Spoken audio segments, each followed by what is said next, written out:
for agreeing to be on our show. Oh, it's no problem. We really appreciate I do it. this every week anyways. I had to pick a game that I haven't picked on the Retro League before. So. Nice.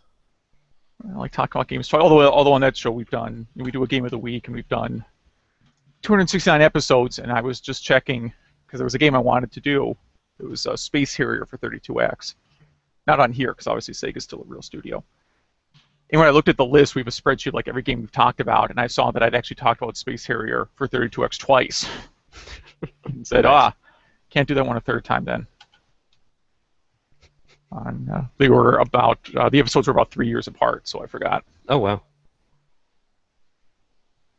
So how long have you been doing that podcast for now? Since 2009. It was October 2009 we started. Crazy. And every week? Every week, yeah. That's awesome.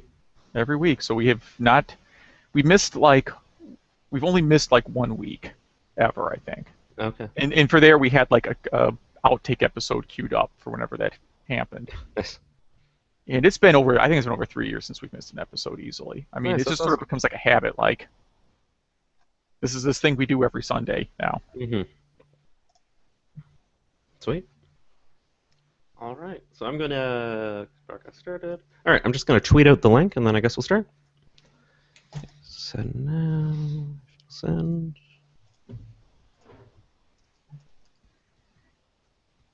Retweet that. Find that.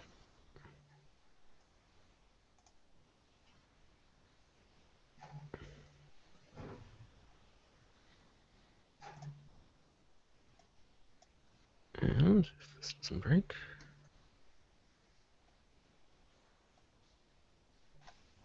Sweet. Oh shit! I forgot to grab a game. Did you really? Whatever, dude. You pulled a me. No, I just now remembered, so I still have time. All right, you're good. All right. All right. Let me close out Twitter so I don't get distracted. I'm just gonna Close my work email. All right. kill the Wi-Fi on my phone so it doesn't buzz every time I get a notification. All right. Nothing but video games. Nothing but video games. All right. I guess I'll begin. Welcome to one more Podcastle, episode 120. Eric Hunter is here, but Eric Bailey is still on sabbatical.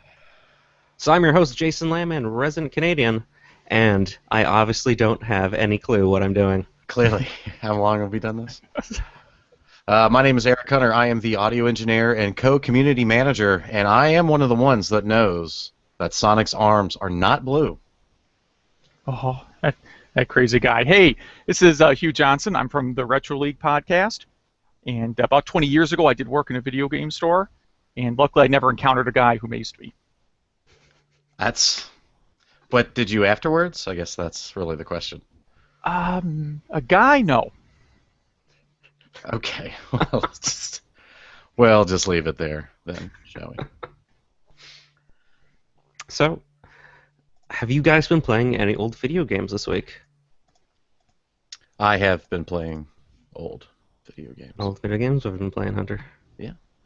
So for those who may know, we did have Mr. Jonathan Higgins on last episode, and he made a suggestion after the podcast, alluding to Legend of Zelda: Link's Awakening for the Game Boy Color, because I have the DX version. So I started playing that, and that game is amazing. It's just really good. Just hands down amazing. I probably haven't picked up this title in 6 years, 7 years, and I never realized how many Nintendo tropes are in there, because like you got the Yoshi doll, you got the Bow Wow, the Goombas that are in like the side-scrolling spots. I remember them, but I guess I was like, wow, there's a lot of like Mario Brothers Nintendo stuff in this game.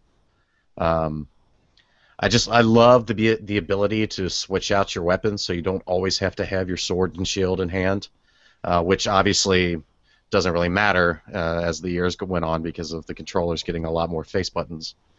But being able to do that Pegasus boots and then the Rocco feather jump, like that's still playing through it. I was just like, oh, this is so satisfying, being able to jump over these giant hurdles. It's just all about it. It's a really well put together game. The guy who's on the phone, who gives you tips, what's his name? Starts with a U. It's like Laura. I don't know. But like you can actually go inside his house, and it's like he's like super shy, so he doesn't really talk to you. And he's like, oh yeah, you should probably just call me on the phone. Don't want to talk to you right now. And it's just like it's a very charming game. Like all of the characters are fairly well written, and the puzzles are fun, and the game's just all around, just the aura and the music.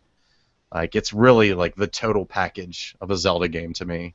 And like I'm happy that they're bringing out Majora's Mask and reinventing it, and that they did the same with Ocarina of Time. But I feel like the handheld games need more of a on big screen performance that I just don't think Nintendo's going to give to them.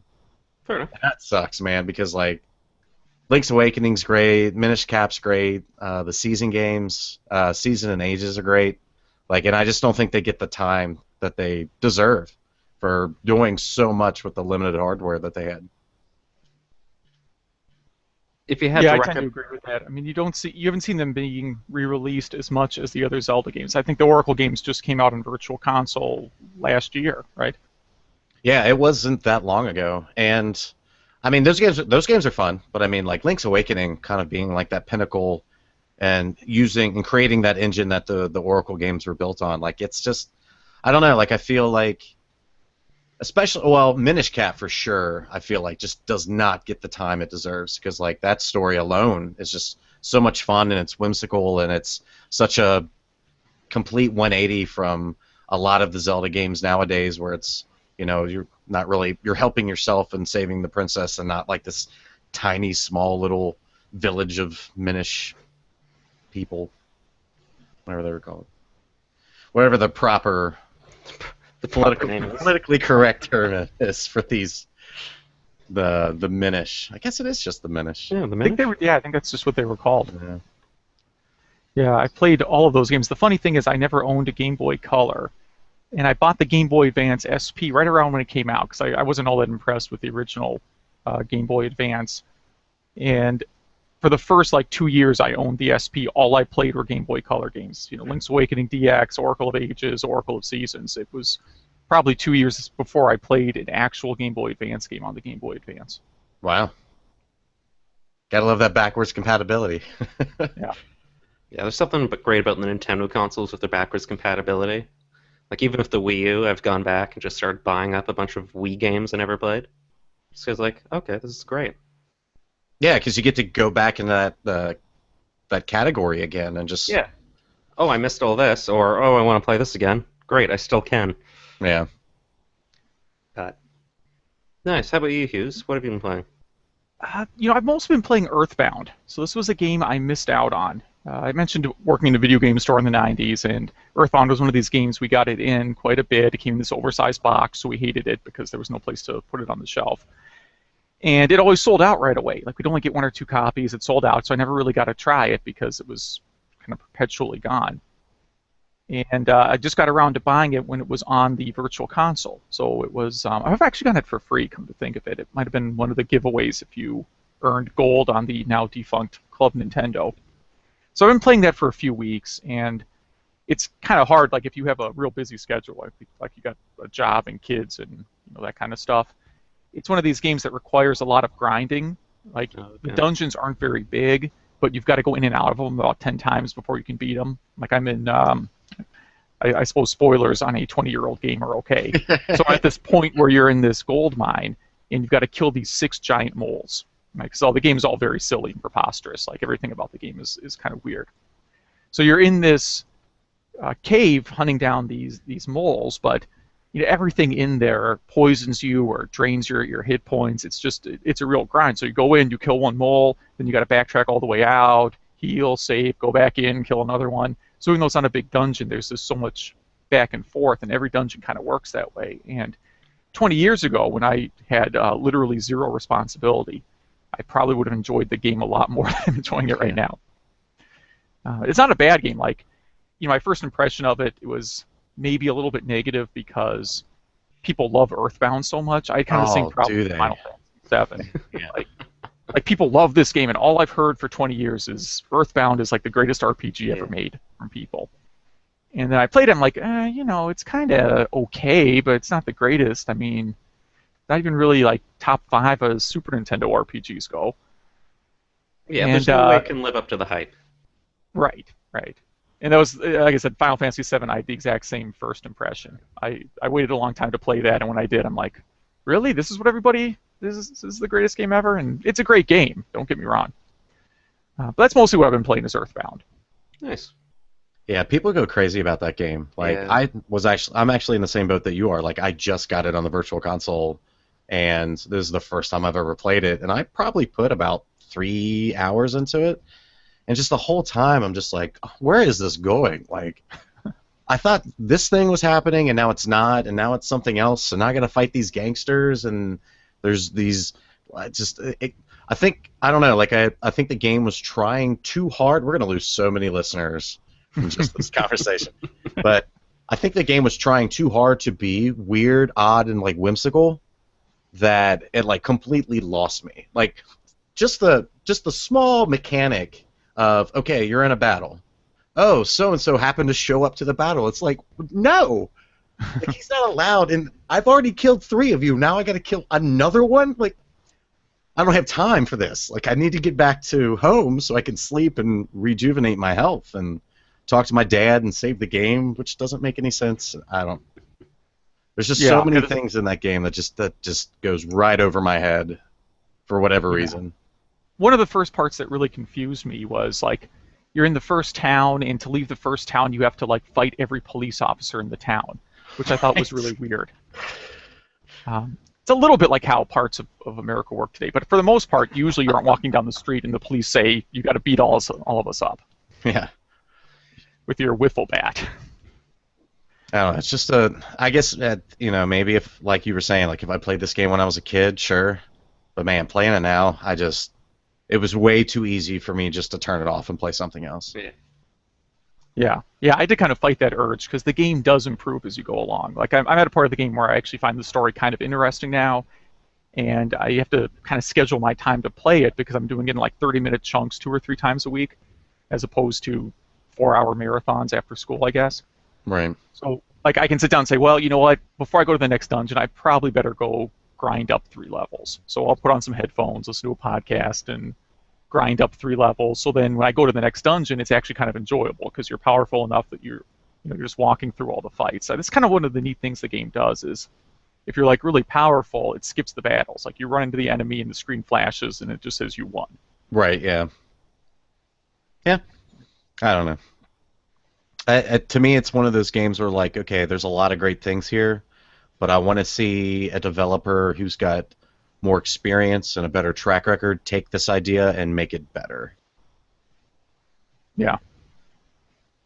Yeah, so and I don't think that's going to happen. I don't know if anyone's going to touch the... No, nobody's going to touch Earthbound. Not now. Not a chance. Jason. I've been... Okay, you probably heard the news. The Internet Archive, I think about 2 weeks ago, archived about 2,500 MS-DOS games. And you can play them all in your browser. It's using like a embedded DOS box, essentially. So I loaded it up this week, digging through it, and I've talked about this game on the podcast before, and Hughes probably has never heard of this game. I apologize. Cross Country Canada. Oh, God. I know. Actually, I heard about it from OneMoreCastle.com. All right, perfect. All right. So anyone listening doesn't know what that is. It was an edutainment title from 1991. You essentially are a truck driver delivering goods across Canada. Yeah. It's like the Canadian Oregon Trail. Right. Yeah, kind of. It plays the same way. Good.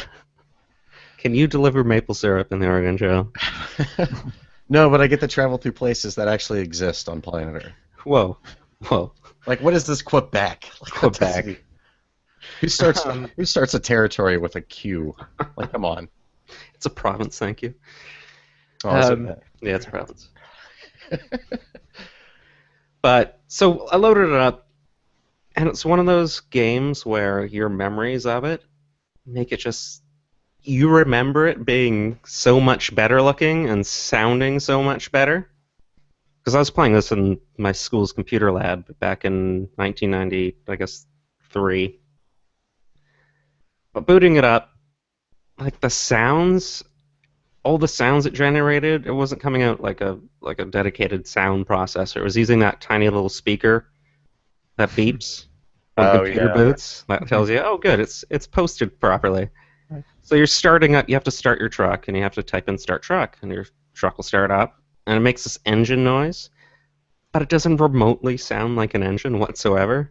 It's like your computer's choking, almost. So I played that for a bit. I can still see kids playing it, to be honest. Really? It's very simple.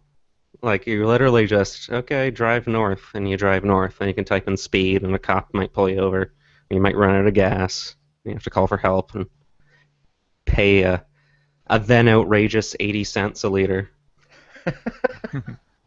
80 cents a liter. 80 cents a liter. Yeah. We don't have metric here, so That's that like... could still be a lot or a little. I don't know. It's, Exactly. It's a ton? Or it could be nothing. It could be absolutely nothing. It was free. They're actually paying you. That's how it converts. Oh, that's how it's right. Okay. Yeah. But so I played a bit of Cross Country Canada in the limited time I had this week. Nice. Yeah. No, man. Yeah, I was kind of impressed with that. They ported DOSBox to JavaScript, I guess. Yeah. The source code's all out on GitHub if anyone wanted to, for whatever reason, host a DOS game on your website. Yeah, which is crazy. And they've got a web version of MAME's sister program, Mess. Mm-hmm. So, which is great. It's a great way to host these old games. Yeah. Well, the nice thing is I can dig out my computer science homework from the 90s and post it on my website, and people can look at these horrible programs I wrote then. Nice. Yeah, I mean, there's so many of those games that, like you had mentioned about thinking that the graphics were so great back then. Like, I still remember when Nintendo showcased Wind Waker HD, and they're like, "Yeah, we've improved all the graphics." And I'm watching the trailers, I was like, didn't it always look like that? Yeah. Like, was it not that amazing? Well, I bought the game and I was playing through it. I'm like, this isn't that much better than the GameCube version. Yeah. This doesn't look any better. And then you go back and watch videos, you're like, wow, They did quite a good job. Yeah. It kind of looked like crap on the GameCube in Yeah. retrospect. Which is just the weirdest thing, and maybe it's just because I'm getting older and my eyes are getting worse. But like, there's games that I used to love back in the day that I just refuse to touch now because of that. Like GoldenEye 64. Like, I cannot play that game anymore. Nope. Yeah, the Nintendo 64 is maybe the system that has aged the worst. Yeah. Oh, it's aged horribly. Everything from the controls to the graphics. Just, man, it's just like, and like even like, and I use this, this term loosely, but more modern games like Halo 2. I had played Halo 2 with a friend of mine. I'm like, this game is so slow. Like, I don't even think it's running at 30 frames per second. Like, I can't, like, why isn't it keeping up with my control input? Like, why can't I, do a rocket jump? And Yeah. like, it's like, wow, this is so, like, it's ancient now. And it's just weird how things just, like, spin out of control. Like, one idea works in a particular genre, and then everybody does it, and then you just suspect that it's in every single game of that genre, past and future, and it's just, like, what do you mean they can't, no scope somebody like that? I always do that. Like, why is that not available? But it's tough, man. It's tough going back, and it's just not in video games. Like, it's in cartoons and in movies I used to watch. Like, it's tough being in this business for sure.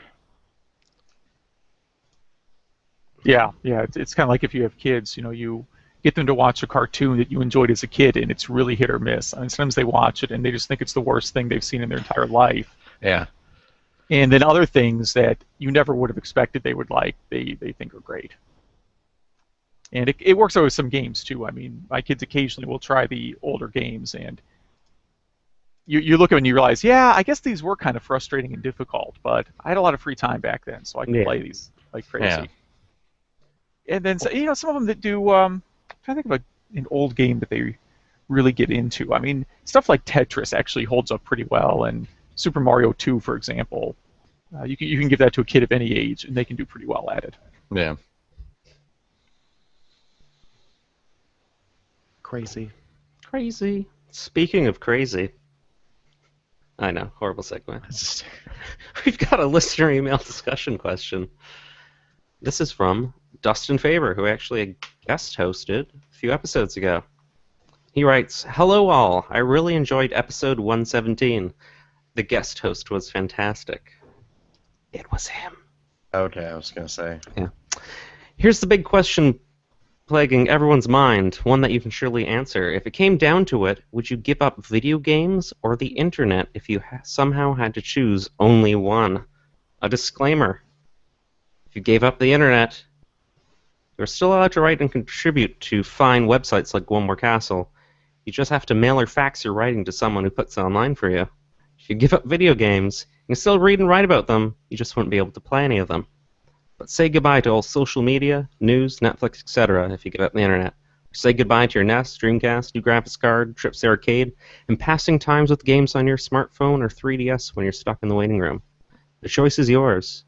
You can get with this or you can get with that, because this is where it's at. Engine number 9? What? What? Anyway, so if you had the choice, would you give up the internet? Mind you, the internet, I guess, if he's including Netflix here and social. Oh no, Netflix included the internet. So would you give up the internet or would you give up video games?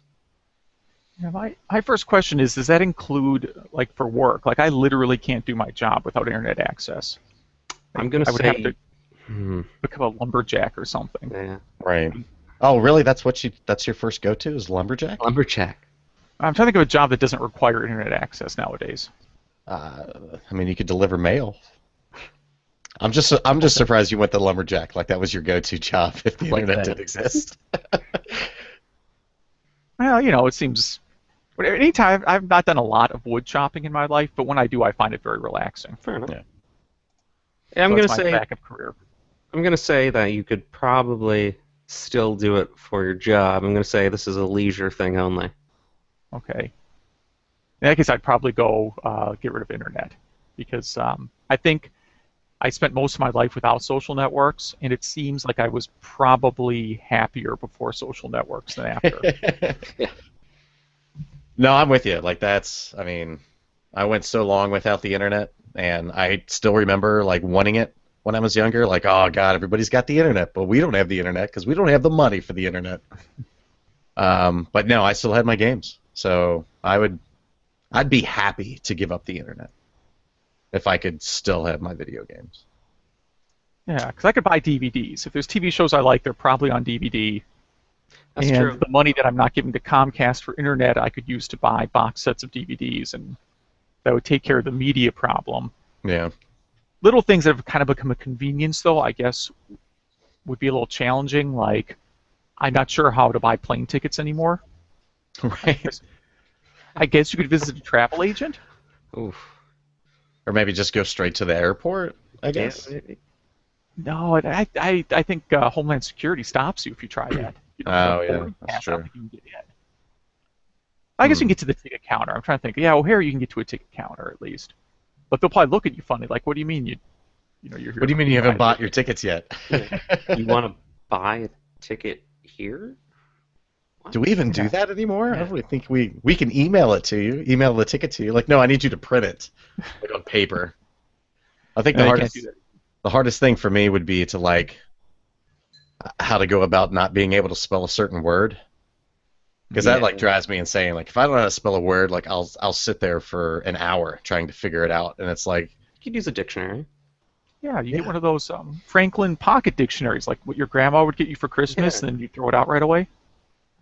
Well, you had to Essentially, read the inscription on the inside that she wrote to you first, and yeah, then you threw it out. No, I don't mean like a pocket. I mean like those little Franklin ones. You know, they had like a yeah. Oh, like keypad on the them and then also these. okay, yeah, okay, all Yeah, right, one of those.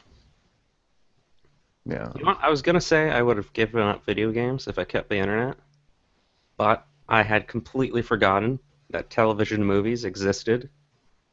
Not on the internet. Not on the internet. I forgot that you could still buy DVDs, Nice. which is Yeah. terrible. I mean, there'll come a point where stuff isn't released on DVD anymore. But Right. maybe by then you'll be kind of old and jaded and you won't like new stuff anyways. here's the thing, though. Does it become a point where video games are no longer released on disc or cartridge, and I have to go on the internet to play these video games? Yeah. I mean, even at that point, I think you could still find like that guy who will Oh, yeah. burn like physical Yeah. discs for you for stuff, or you could just pick up a PC that's already got like 150 games loaded on it, like just emulation. You just have to keep buying. Yeah. Yeah, well, I keep thinking, I mean, like, I don't know if I'll ever have that problem because I own so many games I've never played. I keep thinking, like, if there's this ironic punishment in Afterlife, like, my punishment will be I have to finish every game I've ever purchased before I can go on to heaven or whatever. That doesn't sound that bad, though. Yeah, but I've got, like, Bible adventures and stuff. Well, I got Bible Adventures too. I don't think I could go through like Beetlejuice. Like that always. If anybody talks about like terrible games, that's always my go-to. Is like Beetlejuice. Yeah. See, I can't survive more than 5 minutes in Spelunker, so if, like, my eternal salvation was dependent on my ability to defeat Spelunker, I'd be in a lot of trouble. You're yeah, that game's pretty bad too.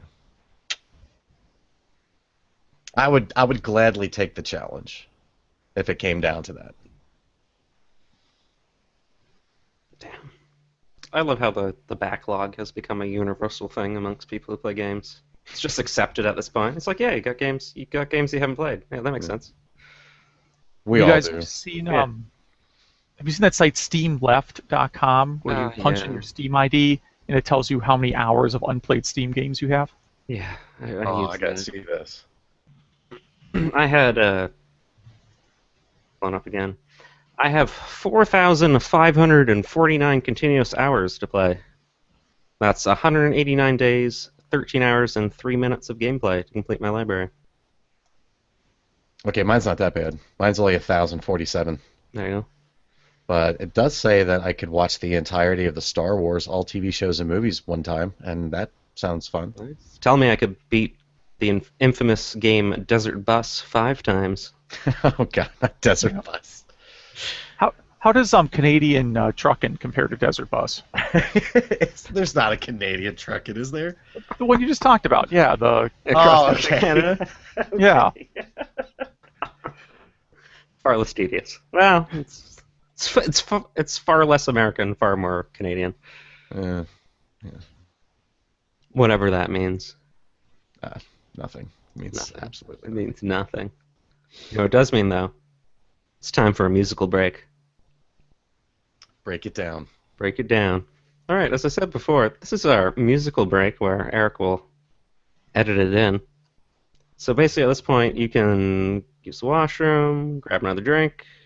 No, I'm good. Hunter, do you have to do anything? I do have to grab another drink. All right, I'm going to do the same, so we will be back momentarily. Well, I can entertain the people who are on the Hangout still. That again? I can entertain the people that are watching. Perfect.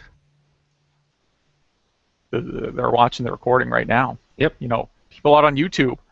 So let's see here. Today I'm having Eastside Dark from Lakefront Brewery in Milwaukee. So actually, they got a location in. It's not Oconomowoc, but it's somewhere pretty close to there. And they're pretty good. You can get them if you go to like Irish Fest or Summerfest. They always have a tent there. So what else is going on there? YouTube people, you don't want to hear about Milwaukee beers, I guess. Although New Glarus is also really good if you ever are in the area. Most of these you have to actually cross the Cheddar Curtain to go by. So if you live in Illinois, you have to drive all the way to Wisconsin to get them. So, later on, we're going to be talking about games from defunct publishers, and I have got more than I can count. Like, I wonder, did 2K sports games count? I think 2K might still be in existence, but you can't get their sports series anymore. And that might have been a separate brand. I don't know. One second, I'm going to export a bit of my audio here just in case there's an accident.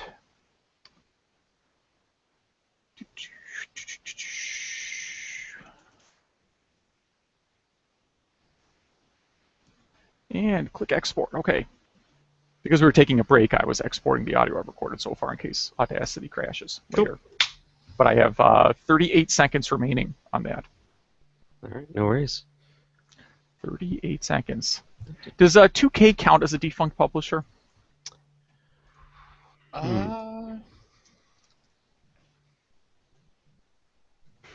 Question. I wasn't going to pick one of their games. Not 2K Games. It's 2K. 2K Games Inc.? Yeah. Do they count? Are they in business still? They're still in business. But, okay, I asked that question badly. 2K Sports, was that like EA Sports is like a separate line from EA? And 2K Sports, I think, isn't in business anymore. No, they still make NBA. 2K Sports.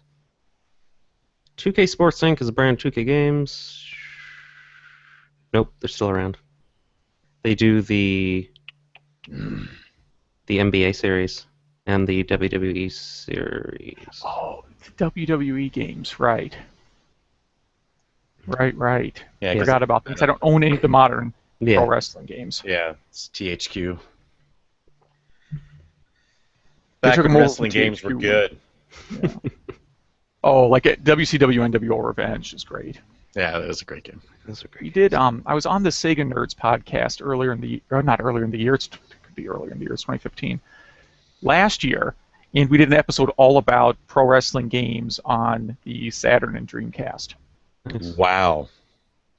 We reviewed every pro wrestling game on Saturn and Dreamcast, and it was great, including the ECW ones. So there's some really good stuff there. Yeah, the what was it called? WrestleMania Arcade. Yeah. That game was weird. That is probably my favorite. It's either that or WCW NWO Revenge is my favorite wrestling game, because like WrestleMania, the arcade game, it was almost trying to copy like the fighting style of Mortal Kombat, really, right? It wasn't trying to do pro wrestling; it was doing some other thing. Yeah. And it was just a lot of fun. And then WWF in Your House, which is using the same engine. The real downer of those two games, though, is that was like, I assume you watch pro wrestling if you play the games. Like, that was the low point in the WWF's history. Yeah. That period. You look at the roster, and it's like, it's just pathetic. I mean, yeah, you have some guys. Obviously, you have Shawn Michaels and The Undertaker when they were kind of young, but you look back on, and you're like, oh, it's Doink the Clown. I remember how awful that was. Yeah, I remember Doink the Clown. Yeah, and Yokozuna. Yokozuna, yeah. Yokozuna. Yokozuna. Yeah. So, if you ever go to Cincinnati, one of the things that the city is known for is their Cincinnati-style chili, through like Skyline and Gold Star. So I remember going to a WWF event that was at the U.S. Bank Arena, which is kind of like just like the big area to house those kind of events around here. My dad took me, and it wasn't like a pay-per-view, and it wasn't even televised. It was just like, hey, we're happen to come through town, and blah blah blah. But Yokozuna was supposed to be like the title match that night. And before the show starts, somebody gets on the speaker and says, okay, so Yokozuna will not be fighting tonight. He ate one too many chili cheese conies. Ha ha ha. So we're going to substitute somebody else. And, like, I never saw Yokozuna. Like, ever since then, I was like, I hate this guy. I thought you were telling me this is when he died. Yeah. Oh, shit, he's dead? Yeah. Yeah. It was Doink the Clown. Next time you tell the story, it's got to be because he died. Yeah, maybe because he died. And see if it works out that way. But yeah, he died quite a while ago. Yeah, died in 2000. That is quite a while ago. Yeah. Yeah, he's like The Rock's cousin or something. Oh, really? Yeah. Because he's not actually. I mean, I'm sure this is a real shock. Yokozuna was not actually Japanese. What? Yeah, I know. That's Brace yourself. it's But Samoan. yeah, almost all the Samoan wrestlers are related. Yeah. Mm. The Rock. The Rock. Because the guy they're putting on all the time now, Roman Reigns, is also like The Rock's cousin. Really? Yeah, they're all loosely related somehow. I haven't watched wrestling forever. Just turn Yeah. it on just to see what's going on. I don't think you'd know. No, I probably wouldn't. I'd be like, who are these people? Like, I got a buddy of mine who's like really in depth into it, and like half the shit that comes out of his mouth about it, I'm like, I have no idea what any of this means. Like, who is this yes guy who just keeps screaming yes? Like, that's a thing? Like, Yeah. everybody thinks that's cool? Like, I don't get it. But then again, you know, seeing the guy coming down to the ring with a parakeet on his shoulder, I mean, that was cool. I thought that was cool. No, it was cool. Yeah, I mean, a guy shouting yes is still like more coherent than the Ultimate Warrior, for example. Yes. That's such a... I do know that he died. Yes. I do know that. He died. Yeah, just last year. So, All right. all right, it's all depressing now. Let's get started. Yeah. Let's talk about games and wrestling. All right, I guess I'll bring us back. Alrighty. Welcome back. Last track you heard was a Mute City remix from F-Zero by DJ Pretzel. You can find the link to ocremix.org on the podcast page. And a reminder, if you want to send us a listener discussion email, the email is podcast@wilmercastle.com. Now, before we start the Retro Showdown, I'm proud to announce that the Showdown winner from episode 118 was none other than myself, with Duck Hunt, which garnered 10 votes. That's all you Jonathan, needed. that's all I needed. Jonathan, even though he cheated with Mario Brothers, still came in second with 5. And Hunter, of course, came last with Gyromite. Gyromite. Come on, Jason. Whatever. Gyro. Was the topic NES launch titles? It was... Black box games that don't include, and this is in quotes, Super Mario Brothers. So that's how he he just got away. chose Yes. Mario Brothers. Because he's a cheating bastard. We're talking. You won. What's it matter if he cheated now? Cheating bastard. All right. Well. All right. So, the Showdown theme for this week is great games from dead studios. So, studios which are no longer active. And I guess I'll start us off. Let me just get my fancy stopwatch started. Brought to you by OnlineStopwatch.com. Not a sponsor. Not a sponsor. One day, hopefully, a sponsor. All right. And away we go.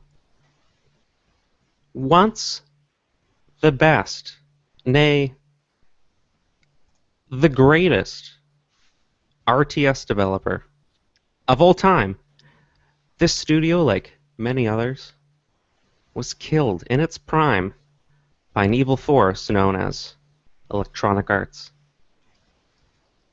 Pumping out such great hits as Dune, Red Alert, and Command & Conquer Generals, this week I'm bringing you Command & Conquer Tiberian Sun.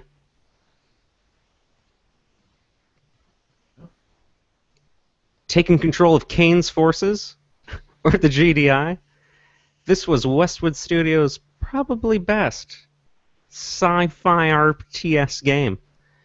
Came out in 1999, and you should vote for Tiberian Sun. No.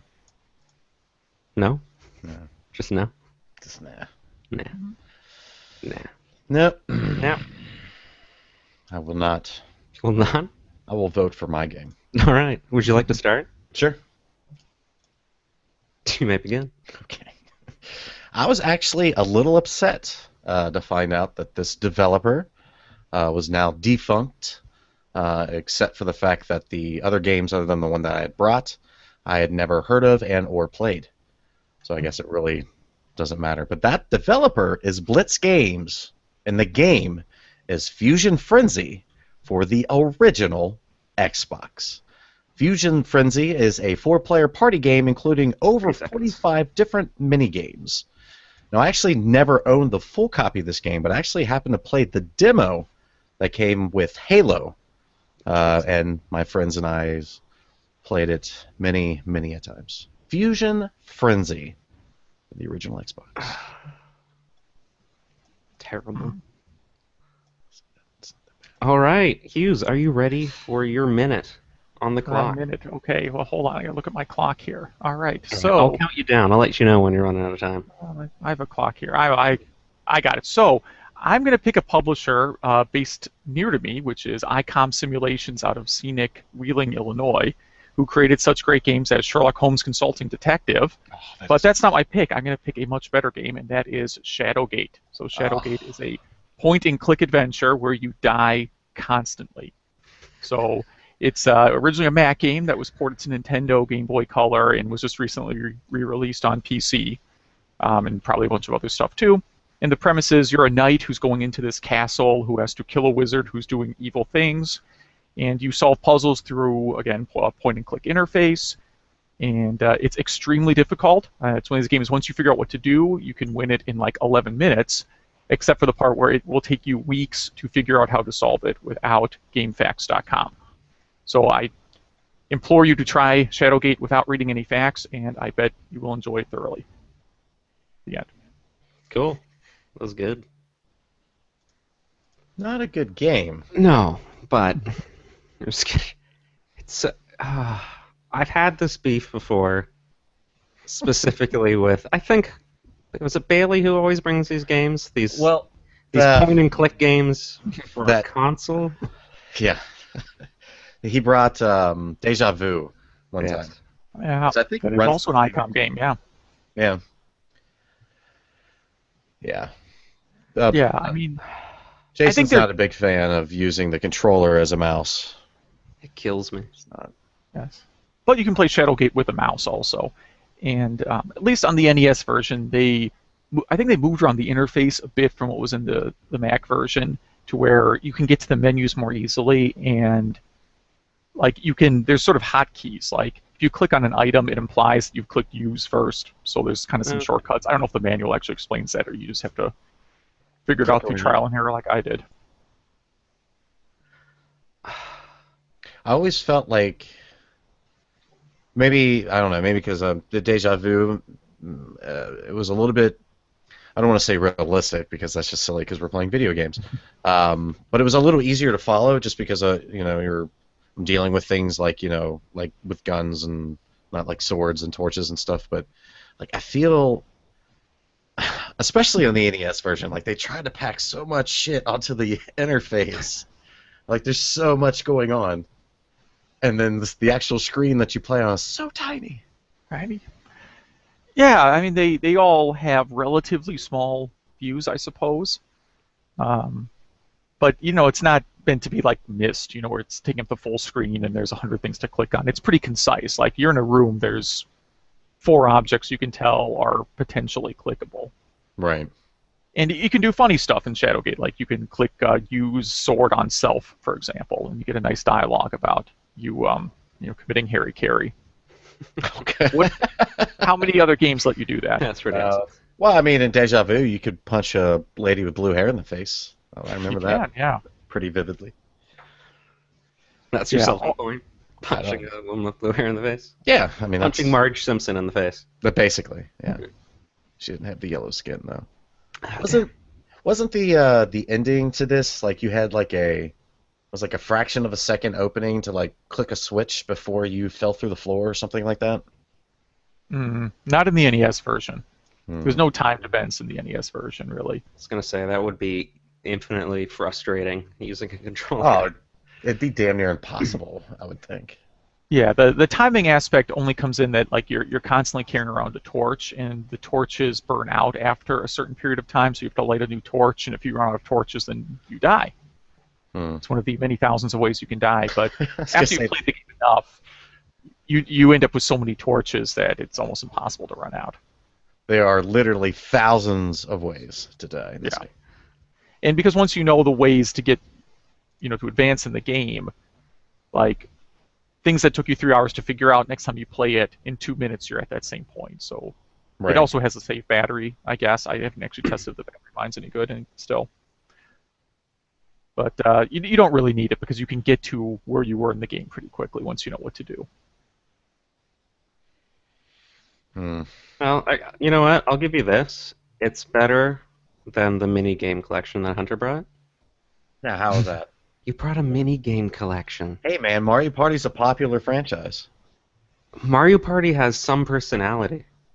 This has got steampunk This has fusion and frenzy. personality. Yeah. By Blitz Games. Blitz Games, yeah.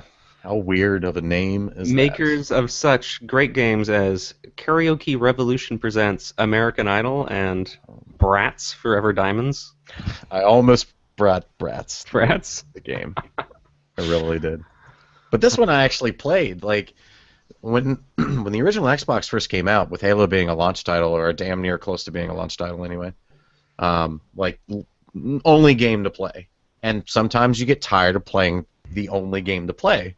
So luckily, on the Halo disc, there was demos. And Fusion Frenzy happened to be one of those demos. And of the 45 mini games, you could play I think it's 7 or 8 of them were available. But there was only actually 2 games that me and my friends used to play. One of them was kind of like the American Gladiators, like in the dome spinning ball thing, trying to knock everybody off the edge. And the other one was you were going up like this spiral staircase, but there was times where you had to jump and duck. It's a lot. It's a lot more fun than the way I'm describing it. Just let me. I want to say that right now. No, I'm not doing this game justice. Oh my god. Yeah. And I'm glad you mentioned American Gladiators, because I'm not real familiar with the game, but looking at it here, it strikes me as being very similar to American Gladiators, except it doesn't have. Was Nitro? Was that the guy with? No, Malibu. That was the main guy. There might have been Nitro also.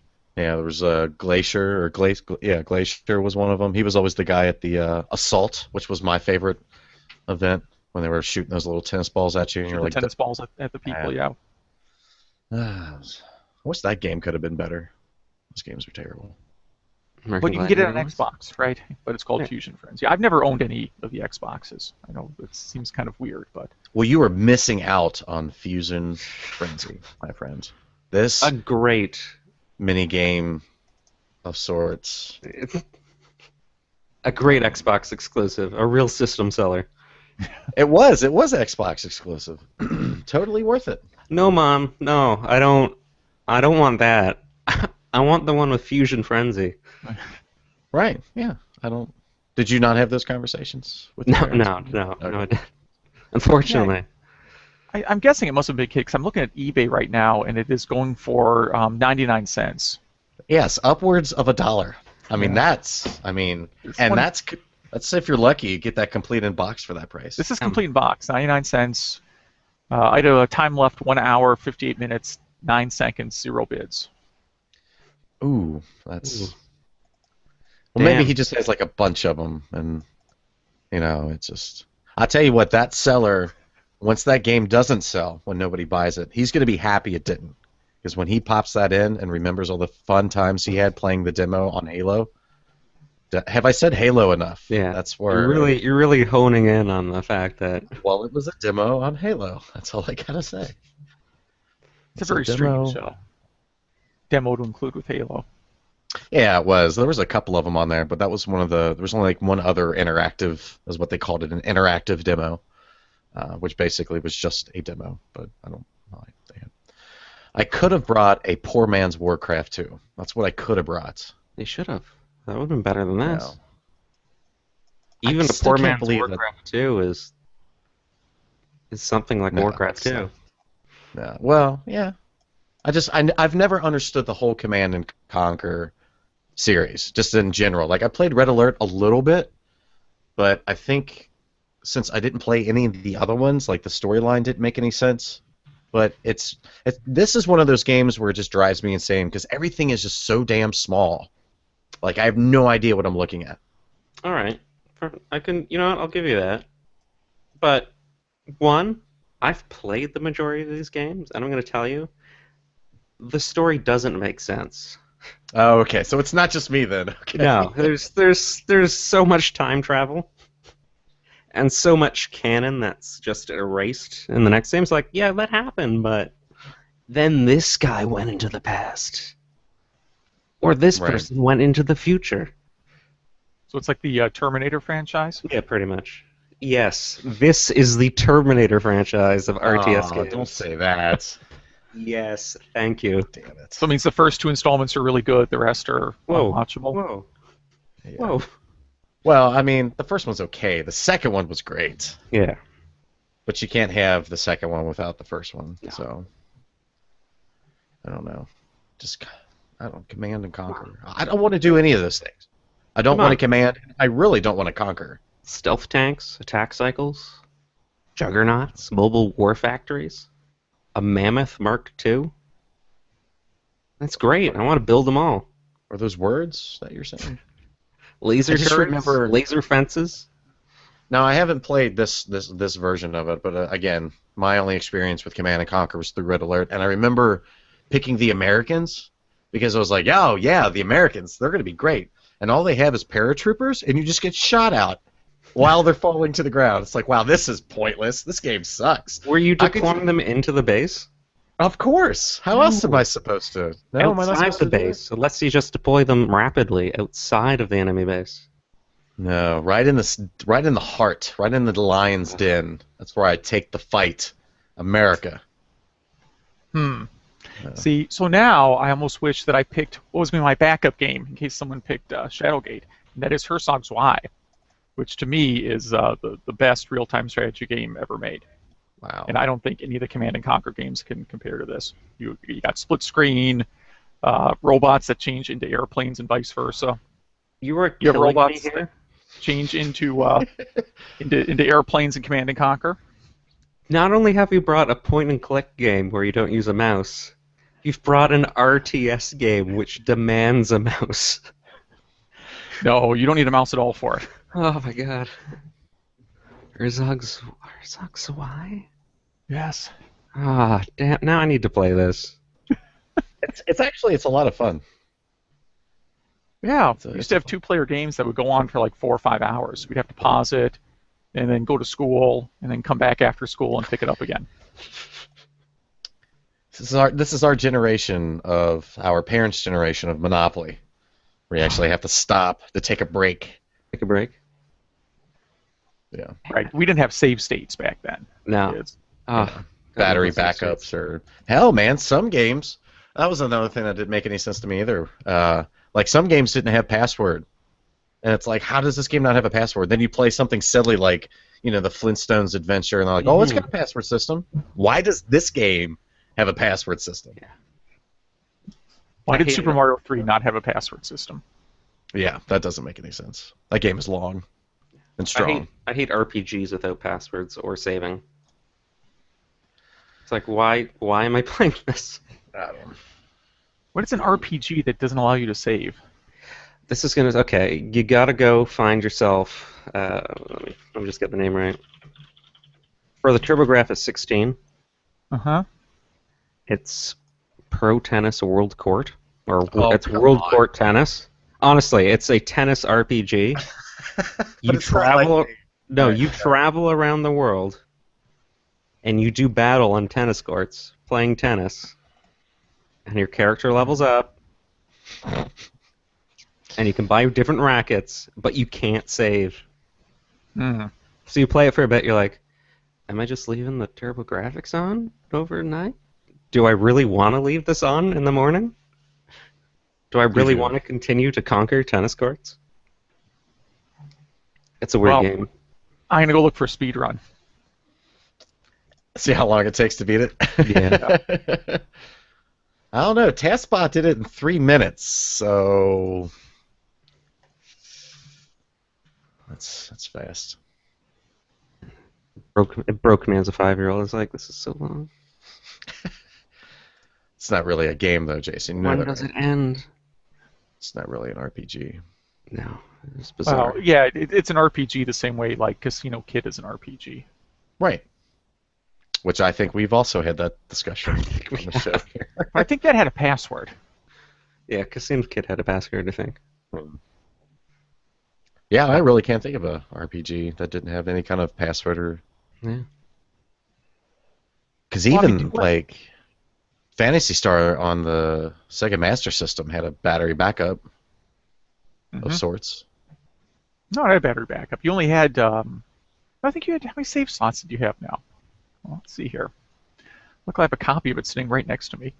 5 save slots. Yeah.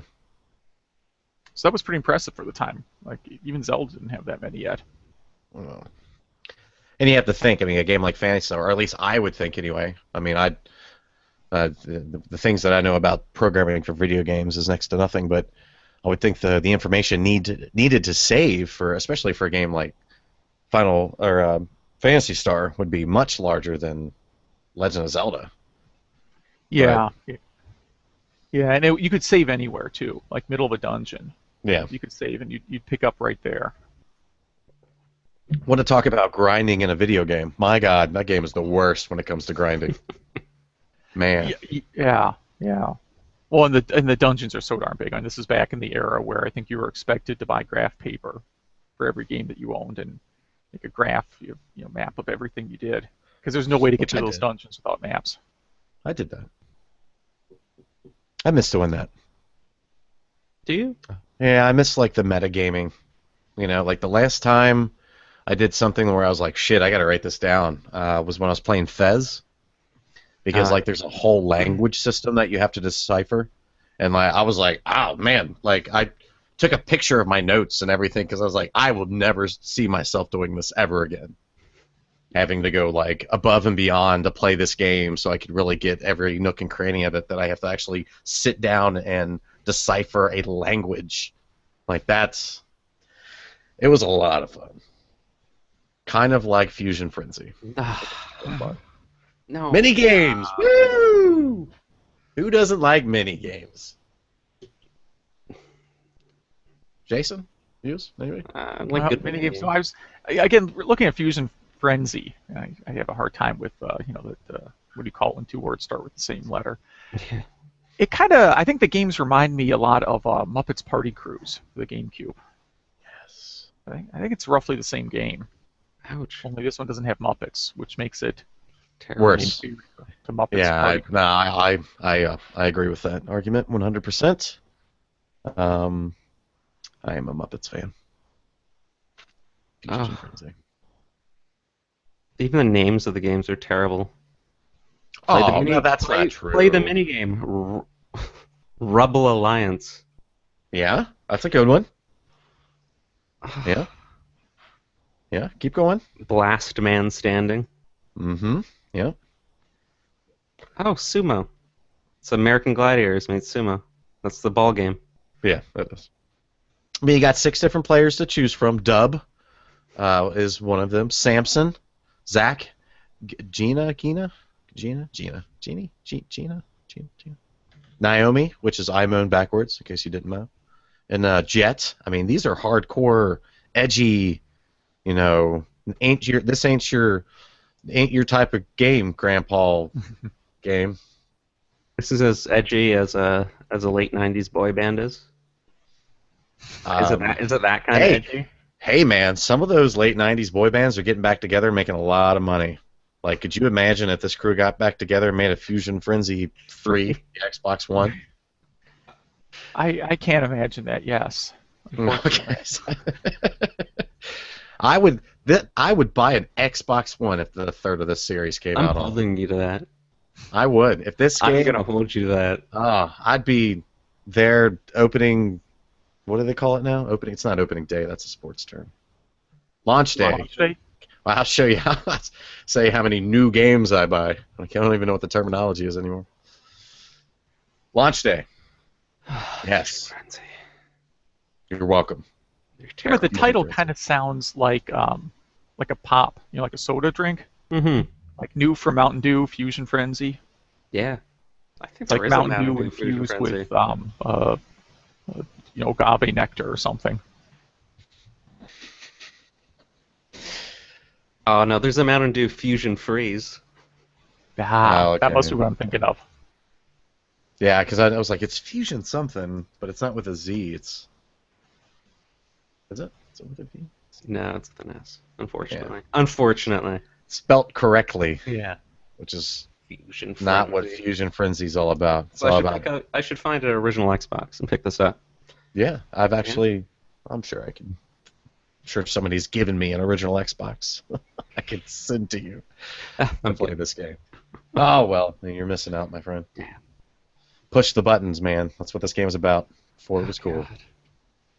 All right, just give me your final argument. Final arguments. Why should people vote for Fusion Frenzy? The name says it all, man. Mini games. There's Fusion, a lot of Frenzy. Guy named Dub that you can play as. I only played the demo on Xbox through the Halo game. I actually do own now officially the full version of the game. I have yet to turn it on. So It's that good. I just need people to play with. That's all it is. So the next time we all hang out, I'm bringing my Next time in original Cincinnati. Xbox, and we're playing Play a game. Fusion Frenzy. There's only like 2 games that I've ever played though, so Oh, okay. We'll just play those two. because of the demo. There's Yeah. only so many games. Look up that Xbox. Hope it still boots. Yeah. Yeah, hopefully. Probably throw your back out trying to lift the Xbox off the ground. That and the controllers. Yeah. Controllers are ginormous. That's a nice arm Way too workout big. right there. All right, why should people vote for Shadowgate on the NES of all consoles? Well, they should vote for Shadowgate on the NES because really there aren't a lot of adventure games on the NES, and at least not a lot of these point-and-click adventure games. Japan got a bunch, but here in America we really got kind of the shaft on that. And this is really, I think, the best one.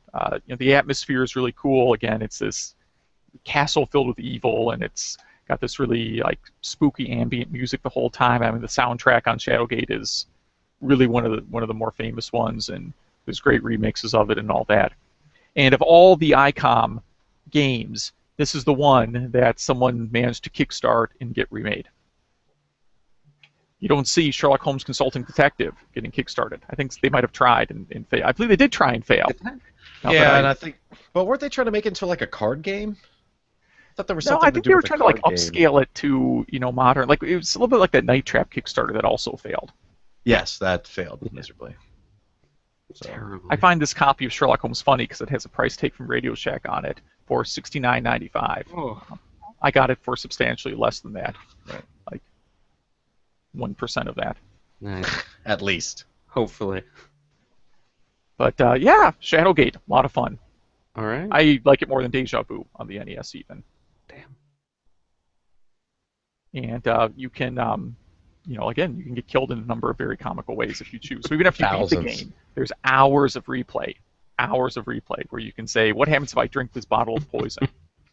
What happens if I use sword on self? Well, Oh, oh, a dated joke. yes. Nice. Or you can use the torch on yourself. That's a good one. That's hilarious. All kinds of great ways to die. That's what I want in my video games. Tons of ways to die. Shadowgate. Tons of great ways to die. That's like King's Quest, right? King's Quest is great at dying also. That was Nah. part of the fun. Oh god. All right. You should vote for Command and Conquer Tiberian Sun, because not only is it one of the best RTS games of all time, it's back. It's from back in the day when RTS games were good.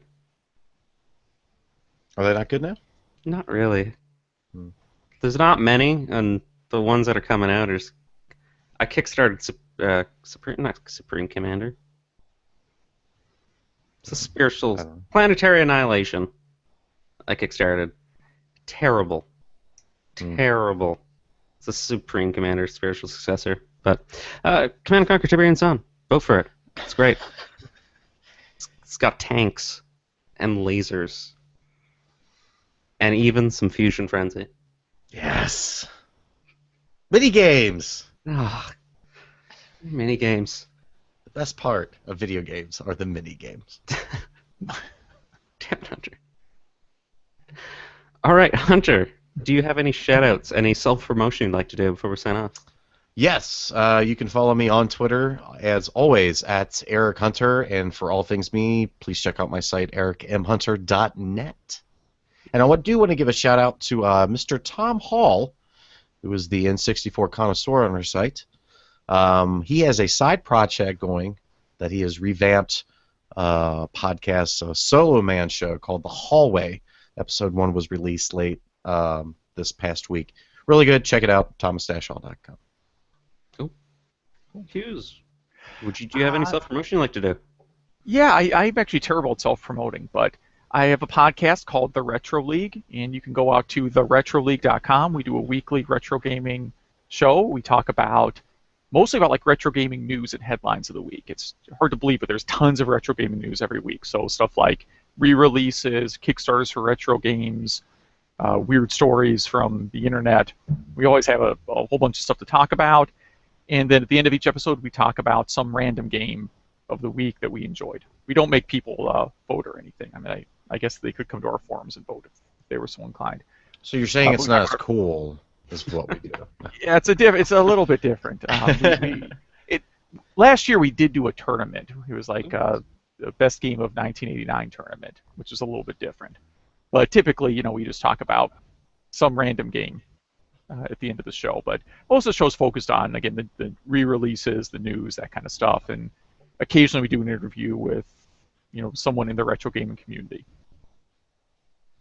Cool. Very nice. People should definitely go check that out. You can find me on Twitter at Jason Lamb, and I'm going to give a shout-out to... You know what? I'm going to give a shout-out to CNCnet, where you can now download a free copy of all the old Command & Conquer games I just found out. So that's probably what I'm going to be doing all weekend. You know what, Jason? I will join you. Google CNCnet. Actually, I linked it, I think, in the podcast discussion thing. Too late. Yeah, that's our podcast. That's episode 120. I want to thank you again for guesting this week. Thank you. It's great to have you on. Yeah, lots of fun. Thank you. I recommend everyone go check out his podcast. They're already, as I've been doing this way longer than we have, they're on episode 269. Holy cow. That's impressive, man. That is very impressive. Yep. Yeah, it's weird because it just sort of becomes a habit. Like, oh yeah, every Sunday we record, and as long as you just keep doing that, it's I guess sort of like going to church, but with retro games, right? Like this is just something I do every Sunday. That sounds fantastic. All hail Mario. There you go. Do not question Nintendo logic. Nice. All right. That's episode 120. Remember, we are part of the VG Evo Podcast Network, because I forgot to say that at the beginning of the show. And you are a bad enough dude to rescue the president. Good night. And good luck. Stop. Save project so it doesn't delete itself. VG Evo? I haven't heard of them. Yeah, VG Evo Podcast Network. Yeah, VG Evo used to be... Shit, what were they terrible. Wow. I've been saying VG Evo for so long now, I forget. I know. They used to be known as something else, but anyway, the network is created from two guys who used to write for Electronic Gambling Monthly. They're Trickman Terry and Sushi X. Oh yeah. I remember the latter because of the funny name. Yeah, they created the video gaming evolution. It started off as just basically a, like everything does, video games. Starts off with just a forum with people coming and talking about their games that they like to play, and then it kind of evolved into news, and now they have a podcasting network which they host and promote other video game-centric podcasts around the internet. So they happen to come to us and ask us if it was something that we wanted to do. So it was a good time. They're good guys. Really love what they love what they do, and you can really tell the passion of going through the site and talking to them one-on-one and stuff. So it's neat. Cool. Yeah. Alrighty. Well, you guys have a good night. Thank you You again. too, sir. Yeah, Good thank you time. so much, man. It's been great. Yeah. Talk to you later. Cool. Yep. Good night. I'm gonna Yeah. say. I guess We're people are live? still watching. We are live. Yeah. Yeah. Anyway, I'm just gonna say email him just to make sure he sends you the MP3 file. Oh, I will. No worries. Cool. Cool. All right, man. All right. Sweet. I'm I'll talk to currently you next week. downloading Red Alert 1. Nice. Nice. So that's happening. Perfect. It's happening. All right, man. I'll talk to you. All right. See ya.